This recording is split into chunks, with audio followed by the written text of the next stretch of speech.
Greetings to my dear students. आज हम science का चैप्टर नंबर 3 स्टार्ट करने जा रहे हैं, जिसका नेम है cloth materials fibre to fabric. First of all we should know that what are fibres and what are fabrics. Fibres are thin strands of some material, यानी कि जो फाइबर्स होते हैं वो किसी भी मटेरियल के थिन और फाइन स्ट्रैंड्स होते हैं। इन्हीं फाइबर्स का यूज़ करके हम फैब्रिक बनाते हैं, और फैब्रिक का मतलब होता है क्लोथ और यू कैन से टेक्सटाइल। जो क्लोथ होते हैं वो हमारे 2 टाइप्स के होते हैं। एक होते हैं समर क्लोथ्स, जिनको हम समर में पहनते हैं यानी कि कॉटन क्लोथ्स, और दूसरे होते हैं वुलन क्लोथ्स, जिनको हम विंटर में पहनते हैं।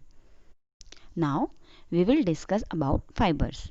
जो फाइबर्स होती हैं वो 2 कैटेगरीज में डिवाइड की गई हैं। Number 1 natural fibres and number 2 man made fibres और सिंथेटिक फाइबर्स। नेचुरल फाइबर्स जो होती हैं वो हमें प्लांट से भी मिलती हैं और एनिमल से भी मिलती हैं। प्लांट से मिलने वाली नेचुरल फाइबर्स के नेम हैं कॉटन, जूट एट्सेट्रा।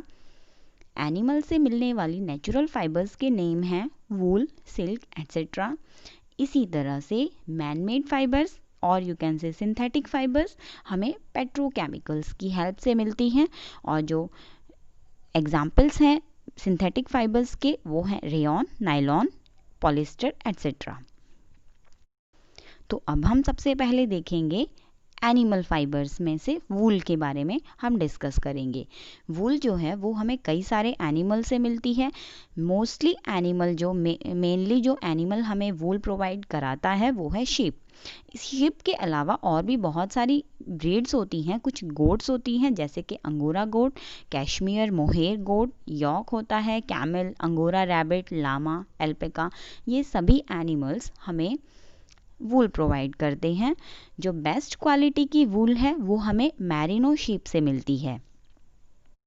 ये जो सभी एनिमल्स के बारे में मैंने आपको बताया जो हमें वूल देते हैं, इन सब एनिमल्स को हम वूल यील्डिंग एनिमल्स भी कह सकते हैं।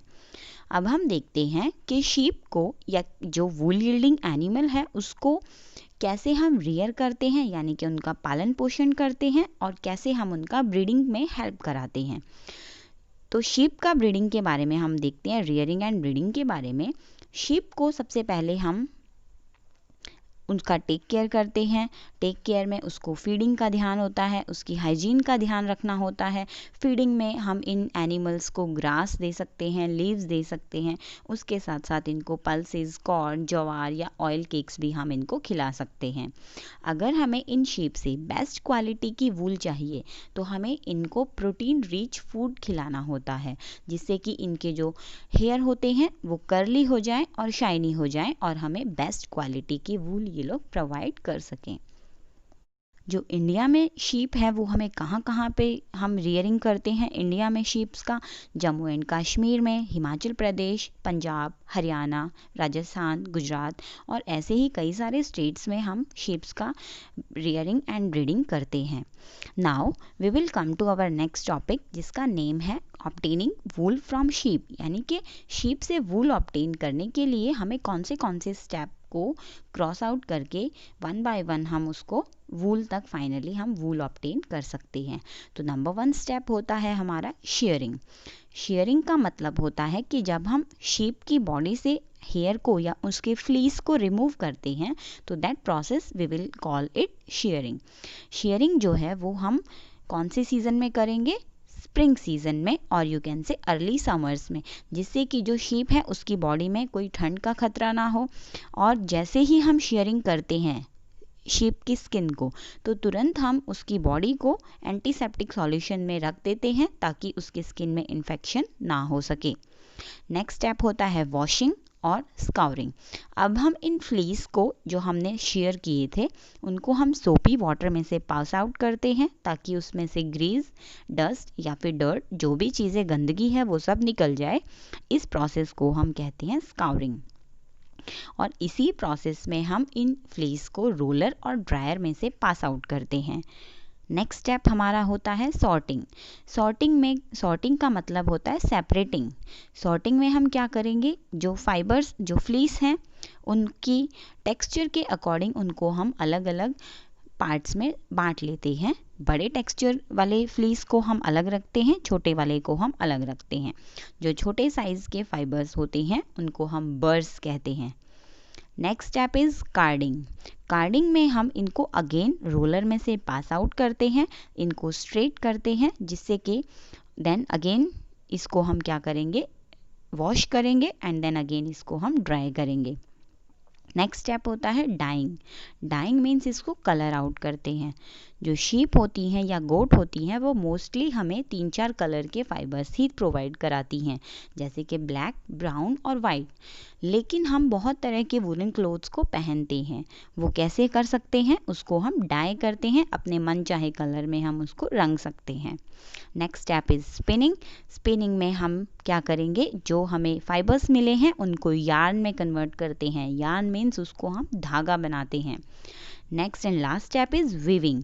वीविंग में हम उस यार्न की हेल्प से हम क्लोथ बनाते हैं, यानी कि कपड़ा यानी कि फैब्रिक बनाते हैं। और ये वीविंग प्रोसेस हम 2 टाइप से कर सकते हैं, या तो हम हैंड से भी कर सकते हैं जिसको हम हैंडलूम कहते हैं, और दूसरा हम उसको मशीन की हेल्प से भी कर सकते हैं।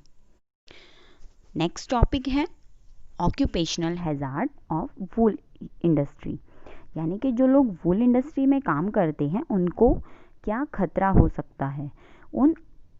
उन पीपल को एंथ्रेक्स नाम के एक बैक्टीरिया की वजह से इन्फेक्शन हो जाता है, और ये जो एंथ्रेक्स बैक्टीरिया से होने वाली बीमारी है इसको एंथ्रेक्स कहते हैं, या इसका दूसरा नाम होता है सॉर्टर्स डिजीज। ये एक फेटल ब्लड रिलेटेड डिजीज होता है जिससे उस इंसान की जान भी जा सकती है। नेक्स्ट है वूल प्रोडक्शन इन द वर्ल्ड, यानी कि वर्ल्ड में सबसे टॉप पे कौन है वूल प्रोडक्शन में। चाइना नंबर 1 पे है। जो चाइना है वो हमें 20 से लेके 24% तक वूल देती है पूरे ओवरऑल प्रोडक्शन का। एंड जो हमारा इंडिया है वो 10 से लेके 15% तक का वूल प्रोडक्शन देता है, और ये 10th रैंक पर आता है। इसी तरह से बहुत सारे और भी कंट्रीज़ हैं जो वूल प्रोडक्शन में वर्ल्ड को कंट्रीब्यूट करती हैं। अब हम देखेंगे वूल मार्क के बारे में।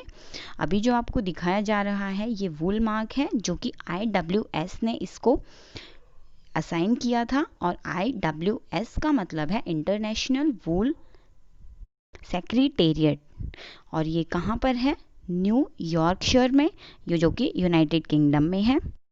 तो चलिए अब देखते हैं दूसरी एनिमल फाइबर के बारे में, जिसका नाम है सिल्क। जो सिल्क है वो हमें सिल्क वॉर्म से मिलता है, और सिल्क वॉर्म को जब हम सिल्क मॉथ को जब हम रियर करते हैं यानी कि पालते हैं सिल्क ऑब्टेन करने के लिए, उस प्रोसेस को हम कहते हैं सेरीकल्चर। जो सिल्क होता है वो सबसे स्ट्रॉन्ग नेचुरल फाइबर होता है, और सबसे सॉफ्ट नेचुरल फाइबर भी हम बोल सकते हैं। जो सिल्क है उसका ओरिजिन सबसे पहले चाइना से स्टार्ट हुआ था। इसी तरह से कुछ वैरायटीज़ हैं सिल्क की, जैसे कि tussar silk and Moga silk, ये दोनों ही वाइल्ड वैरायटीज़ होती हैं सिल्क की।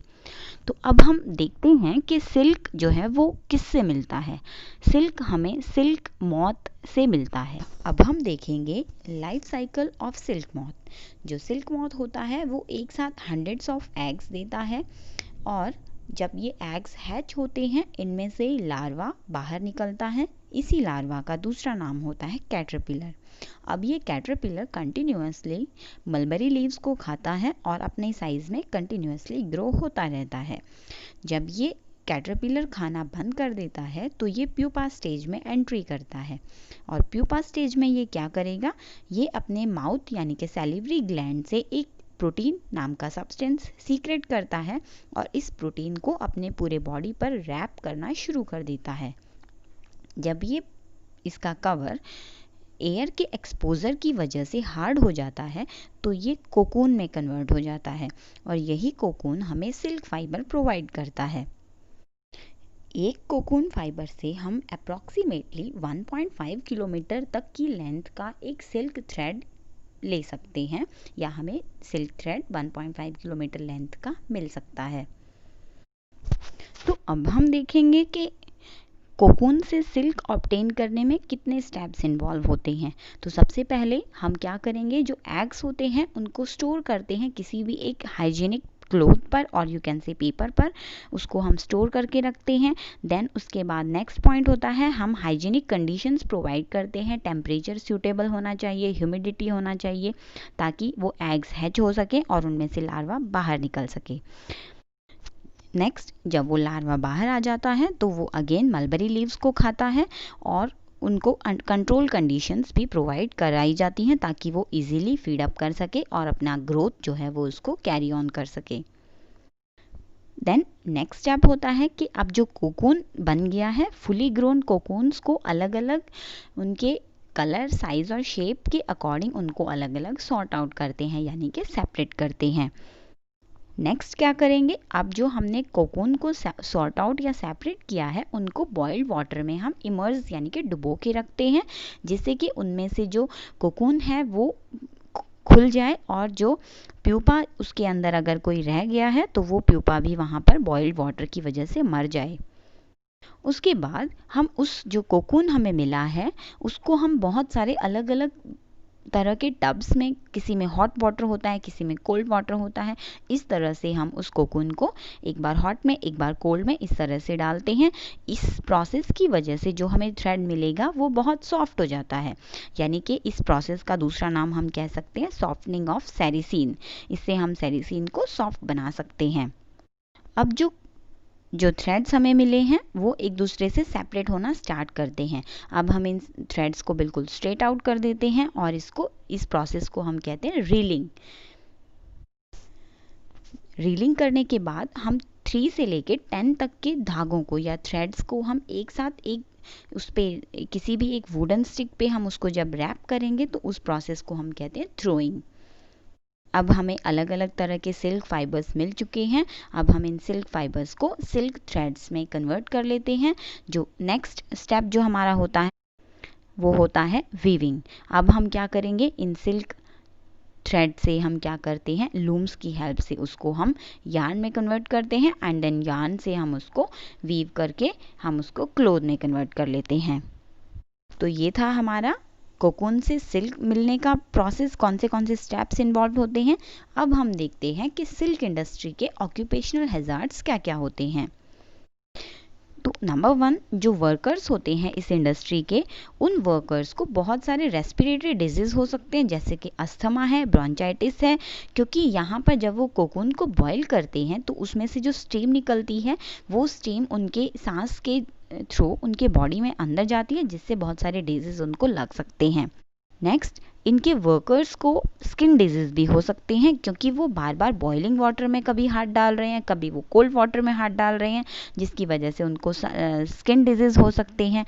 नेक्स्ट, कुछ वर्कर्स को सीवियर हेडेक हो सकता है, फीवर हो सकता है, नेक पेन, बैक पेन, ये सारी उनको अलग अलग प्रॉब्लम्स हो सकती है। कुछ को लेग डिफॉर्मिटी हो सकती है या बो लेगनेस हो सकती है। तो इस तरह से ये हमारा जो सिल्क था इसका हैजार्ड्स भी कंप्लीट हो गए। इसके साथ साथ हमारा जो चैप्टर है वो ख़त्म होता है। Thank you.